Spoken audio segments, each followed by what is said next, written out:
It was the early spring of 1874, and the winds through Ash Hollow came restless and sharp, like the land itself was still deciding whether to hold on to winter or make way for change. The wagon train traced the riverbank in a slow-moving line, each creaking wheel a measure of hope, fear, or quiet determination. Among the travelers was a woman who kept to herself, bundled in wool and shadows. Her name was Celia Hartwell.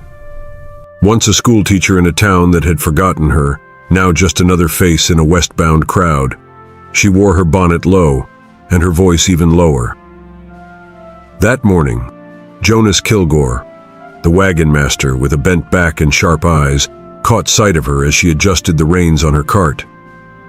Jonas Kilgore was a mountain of a man. Broad-shouldered and barrel-chested, with a beard streaked gray and hands like worn-out leather gloves, he moved with the kind of weight that made people clear a path without thinking.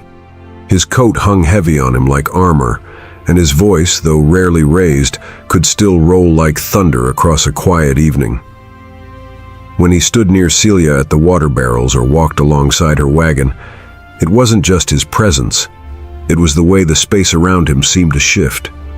People watched him, nodded to him. Mrs. Brandt often used phrases like, "a man who can hold back a storm," or "the kind you marry to survive, not for love." And it wasn't that Jonas was cruel. He was steady, capable, always courteous. But there was no softness in his gaze. No place for questions, only conclusions. To the camp, Jonas represented strength, protection, and sensibility.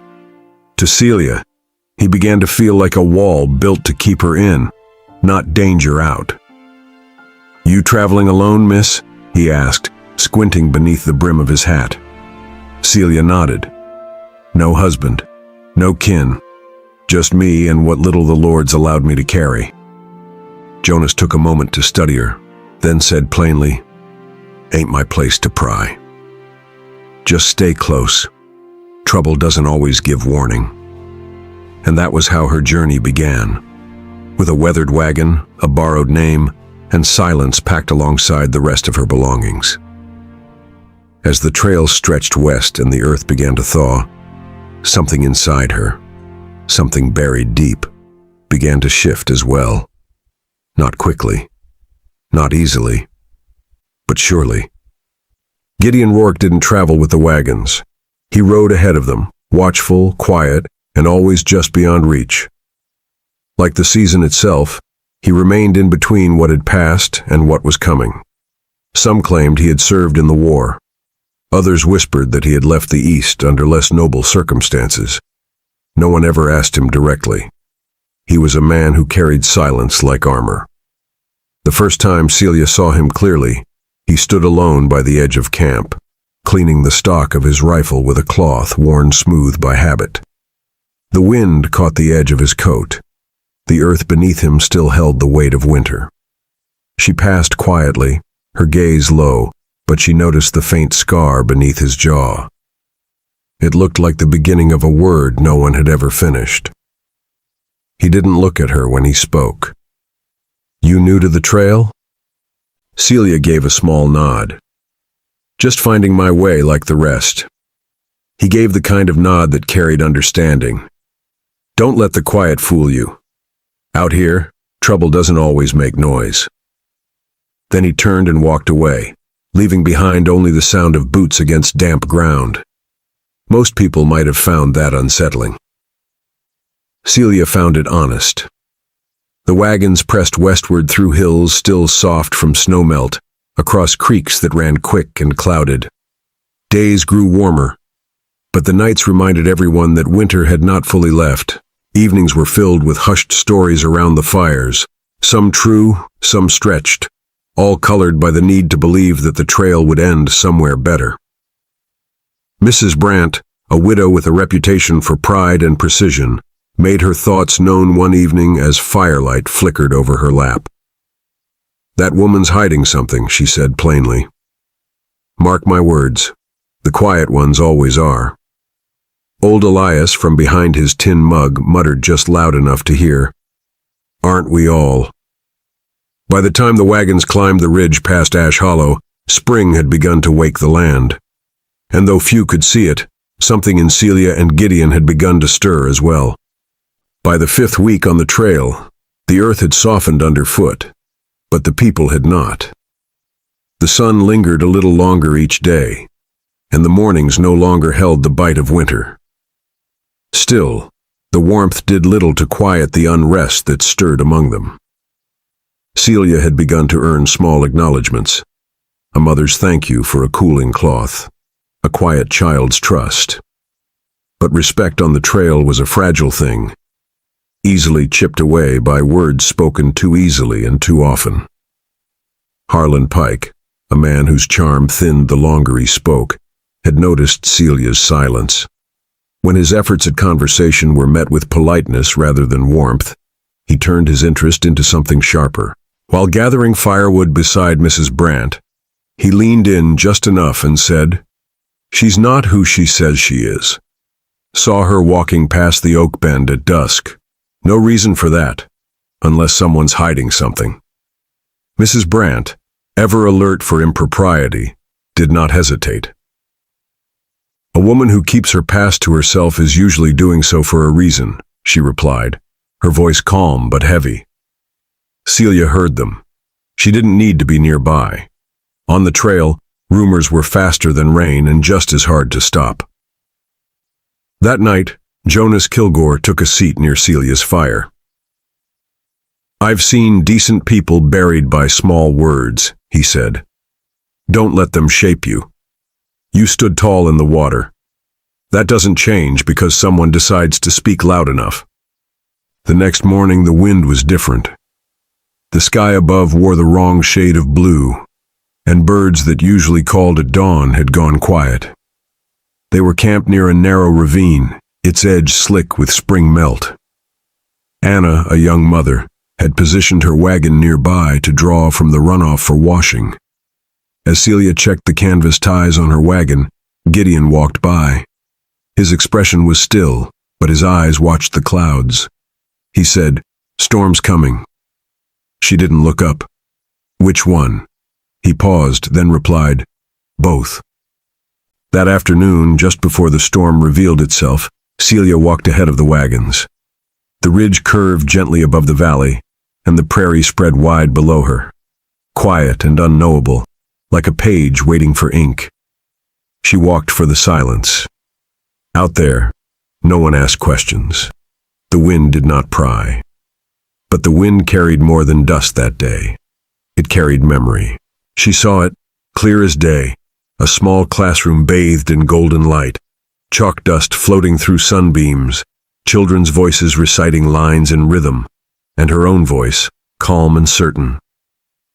She had stood by the blackboard that morning and said, "We'll finish the poem tomorrow." Tomorrow never came. The letter was left on her desk. Anonymous, accusatory, a collection of vague words that said everything and nothing all at once. The board met that afternoon.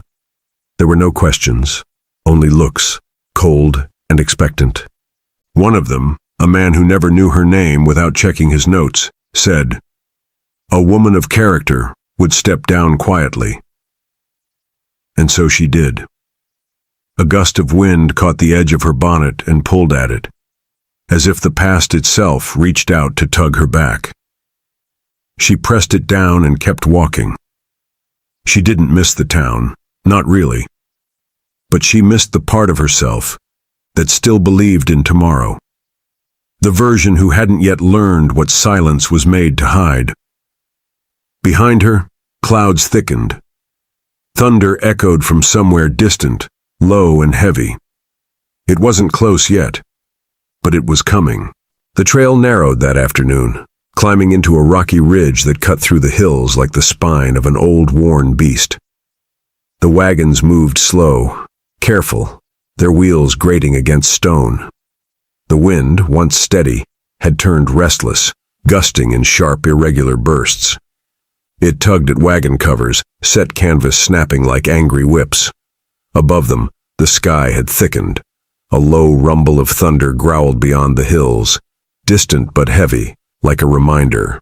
The spring thaw had loosened the ground. Every hoofbeat sent pebbles skittering down the slopes. Dust and brittle grass whirled up in sudden spirals, snatched by invisible hands. Anna's wagon, a lighter frame pulled by two tired mules, creaked uneasily as it edged around a sharp bend. Jonas rode ahead, scouting the path. Gideon rode flank, eyes narrowed under the brim of his battered hat, watching everything. Celia, guiding her own wagon a few lengths behind, caught the wrong sound first. Not the weary groan of wood and wheel, but a sharp crack, like bone giving way under too much weight. She froze. Ahead, Anna's wagon lurched. One wheel slid outward, slipping on the slick shale near the edge. For a breathless moment, the whole rig tilted, teetering halfway into open air. Screams broke out. Men shouted. Anna clutched her small boy against her chest, too frozen to move. The mules brayed wildly, rearing against their harness as a fierce gust hammered down the ridge. For a heartbeat, no one moved. And then Celia was running. She dropped her reins where they fell, skirts whipping against brush and stone.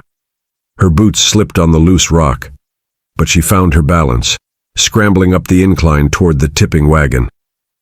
"Hold on!" she cried. Though whether she spoke to Anna, the boy, or herself, she could not have said. Gideon was already vaulting off his horse, his boots skidding across the broken ground. He grabbed at the mule's lines, throwing his weight into pulling them backward, fighting their panic. Celia reached the wagon as it pitched again. She climbed up onto the step, one hand gripping the splintered side, the other reaching out. "Give me the boy!" she shouted. Anna, wide-eyed with terror, hesitated only a moment, then thrust the bundled child into Celia's arms. Celia pulled him close, feeling the tiny, frantic hammering of his heart against hers. "Go!" Gideon barked, urgency cutting through the rising wind. Celia gathered the boy tighter against her and hurried backward, away from the tipping wagon. Above them, Anna still clung to the inside frame, frozen between fear and instinct. "Anna, move!" Gideon shouted, his voice sharp but grounding. Anna blinked as if waking, then scrambled awkwardly to the wagon's edge. The wagon pitched harder, the back wheel skidding dangerously. Without waiting, Gideon stepped forward, bracing one foot against the rocks, and reached up. Anna threw herself toward him. He caught her by the arms and pulled her down just as the wagon let out a final splintering groan. Both of them staggered back onto the rocky path. Behind them, Jonas and two others strained against hastily tied ropes looped around the wagon's axle, their boots dug deep into the crumbling dirt. For a terrible breath, the wagon held, and then, with a crack like gunfire, the broken wheel gave way entirely. The wagon slid down the slope, smashing into the rocks below in a spray of shattered wood and snapping harness. The world seemed to exhale. Celia fell to her knees, gasping, the boy still clutched in her arms. Gideon knelt beside her, a steadying hand pressed against her back. Around them, the camp had fallen silent. Silent in that way only fear and awe can create. Even Mrs. Brandt pressed a gloved hand to her mouth, her usual sternness forgotten. Jonas tipped his hat low and muttered almost to himself, "Takes more than muscle to save a life." And then, soft at first, then more certain, the first cold drops of rain began to fall. Fat, heavy splashes darkened the dust at their feet. The storm, held at bay for so long, had finally broken. Celia met Gideon's gaze, mud-splattered, breathless, and for the first time, she didn't feel like a woman trying to outrun her past. She felt like someone standing her ground. One step, one breath, one act of courage at a time. That night, the sky was clear.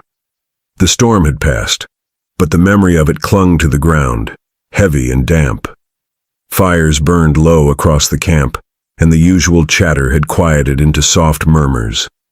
The sound of cooking, the crackle of wet wood, the flicker of wind through canvas. Celia sat near a small fire, her dress still damp, her arms scratched. A few steps away, Anna cradled her son close. the quilt still wrapped around him like a shield. Gideon stood just beyond the firelight, then stepped forward. He didn't speak right away. Neither did she. But there was something shared in the silence, a kind of understanding forged by danger. After a long moment, Gideon spoke, his voice low. "You didn't have to do what you did. You didn't owe that boy anything." Celia didn't answer right away. She stared into the fire, watching the embers shift. "No," she said softly, "but I've been the one left behind. I know what it feels like when no one comes." He crouched beside the fire, hands resting on his knees. His voice remained quiet, steady. "There was a boy once, back east. His name was Samuel. We were supposed to wait for the rest of the unit, but I rushed the command. Thought I saw a clear path. It wasn't." He paused. "I wrote the letter to his mother myself. Nothing I said could make it right." Celia's voice was calm but distant. "I was a teacher. Someone accused me of things I never said, letters I never wrote. They didn't ask for proof, just told me to leave." She glanced at him. "I didn't fight it. Not because I was guilty, but because I knew the room was already full of their decision." The fire crackled between them. Overhead, the stars burned sharp and still. They didn't speak for a long moment. They didn't need to. Then he extended his hand, not as a question and not as a plea, but simply as something offered. She took it. And though nothing in their world had changed, everything within it had. The fire burned low, but it warmed more than their hands. It warmed the space between them, the fear, the memory, and the chance of something new. The morning sun brought no warmth. Camp stirred slowly, the ground still soft from the storm. Smoke curled from cooking fires. Wagon wheels groaned in the silence. Celia was tying off a canvas flap when Mrs. Brandt approached, flanked by two other women, Mrs. Hensley and Widow Price, whose eyes rarely missed anything. They moved with purpose, as if the matter was already settled. "Miss Hartwell," Mrs. Brandt began, her tone brisk but not unkind. "You've earned a place here. After what you did for that boy, no one questions your strength. But strength needs a place to root itself. It needs direction." Celia wiped her palms on her skirt. "I have a place. I've made do just fine." "There's making do and there's building something," Mrs. Hensley added. "You can't build alone. Not out here, not for long." Widow Price stepped in with the sharp edge of the message. "That boy you pulled from the wreck? Folks already talk like you're acting as a mother to him, just without a husband." Celia's jaw tightened. "I saved him because no one else moved. That's all." Mrs. Brandt offered a tempered smile and nodded subtly toward Jonas Kilgore, standing at the edge of camp by the feed barrels, broad and immovable. "You don't have to explain. But Jonas, he sees you. And he's the kind who doesn't need to ask out loud." Celia's eyes shifted just for a second to the figure of Jonas, silent, unwavering. A man built for storms and survival, but not softness. "He hasn't said anything," Celia replied. "He doesn't have to," Mrs. Brandt said. "A man like Jonas doesn't waste words. He offers certainty, and certainty is what you need." Widow Price stepped closer, her voice lower. "You're not a girl anymore, Miss Hartwell. These chances, respectable ones, don't come around twice. You've no family, no kin, no claims. Do you really think the trail ahead gets easier?" Celia's voice remained calm, but her spine stiffened. "Then let them talk. I won't trade silence for chains." Mrs. Brandt's expression cooled. "You think that's strength, but it sounds a lot like pride, and pride won't keep you warm in winter." Celia didn't flinch. She turned back to her wagon and resumed her work, her hands steady even as her breath caught beneath the weight of their words. They stood for a moment longer, waiting. She didn't speak again. Eventually they moved on. their silence louder than their judgment. Jonas never turned. He didn't need to. His stillness said everything. He was there, waiting, expecting. And for the first time, Celia understood. This wasn't about danger or safety. It was about the price of being seen as capable, and the cost of refusing what others had already decided for her. The camp settled into an uneasy quiet that night. Cook fires gave off more smoke than warmth, and most conversations died off before they began. Only the wind spoke freely. Gideon stood by the horses, tightening a strap that didn't need fixing. Jonas Kilgore approached, slow and quiet, as if he didn't want to startle the night. "You watched her today," Jonas said. Gideon didn't look up. She didn't wait for anyone. "No," Jonas agreed. "Most wouldn't have moved at all." "She moved like she's done it before," Gideon muttered. Jonas studied him a moment. "Maybe she has." The silence between them stretched, full of questions neither one would voice. Then Jonas added, "You think she'll stay?" "I don't know," Gideon said, "but she's already changed things, whether she meant to or not." They stood in the quiet a while longer, and for once, neither man tried to end the silence too soon. By the time the wagon train reached Everwind Bluffs, the land had fully surrendered to spring. Wildflowers traced the hillsides. The breeze was cool, but kind. The world no longer looked like it was recovering. It looked like it had chosen to begin again. Work slowed in a different way now. There was less fear in every task, more intention. People no longer avoided one another in the morning. They greeted each other with lifted hands and full voices. Celia moved among them not as a curiosity or a warning, but as someone trusted. Children followed her with questions, mothers asked her advice, and even Mrs. Brandt, known for her precision and pride, referred to her now as Miss Hartwell, spoken without edge, without pause. One afternoon, Jonas Kilgore sat nearby as Celia read to a group of children seated on an overturned crate. He tapped the stem of his pipe and said, "You ever think about staying? We've got more questions than teachers." Celia smiled, faint but true. "If they're still willing to learn," she said, "then I'm still willing to teach." Gideon had taken on scouting duties for the incoming trains.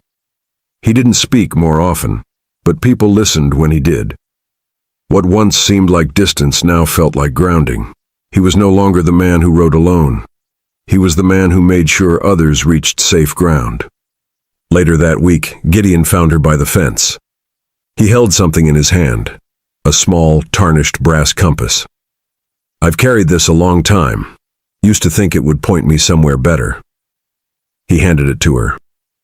"I don't need it anymore." Celia turned it over in her hands. The needle was stuck, but somehow it felt steady. "Thank you," she said. It wasn't a grand gesture, but it meant more than either of them could say. They stood side by side at the edge of the bluff one evening. The prairie rolled out beneath them, full of promise and uncertainty. Nothing had been fixed, but something had been made whole again. Slowly, quietly, together. Gideon broke the silence. "You think two people who've lost everything can build something new?" Celia looked at him. "Maybe that's the only way anything true gets built." He reached for her hand. She didn't flinch. And when their lips met, it was quiet and steady, like the world around them had finally exhaled. 1 month later, the land around Everwind had turned soft and green, like the earth itself had finally exhaled. Birdsong laced the mornings, and laughter had begun to replace fear around the campfires. A single schoolhouse stood in mid-construction on the rise overlooking the valley. It wasn't much yet, just a frame of hope. But it had a roof, and that was something. Celia stood beneath the porch beam, brushing sawdust from her skirt. She looked out across the field where wildflowers grew unbothered, and children's voices echoed between the trees. Gideon was near the edge of the yard, driving fence posts with rhythmic certainty. His sleeves were rolled up, and there was a smudge of dirt on his cheek. She called to him. "Are you building me a fortress or a classroom?" He straightened and smiled. "Maybe both. You really think this is it?" He rested his hand on her shoulder, eyes steady. "It's not the end of the trail. It's the start of something we never thought we'd have." She leaned into him and he wrapped an arm around her. They stood there for a while, not waiting, not wandering, just beginning. And in that moment, beneath the vast sky, they stood beside the schoolhouse they were raising together. It wasn't just wood and stone. It was purpose. It was the start of a life. They hadn't just survived the journey, they had found where they belonged.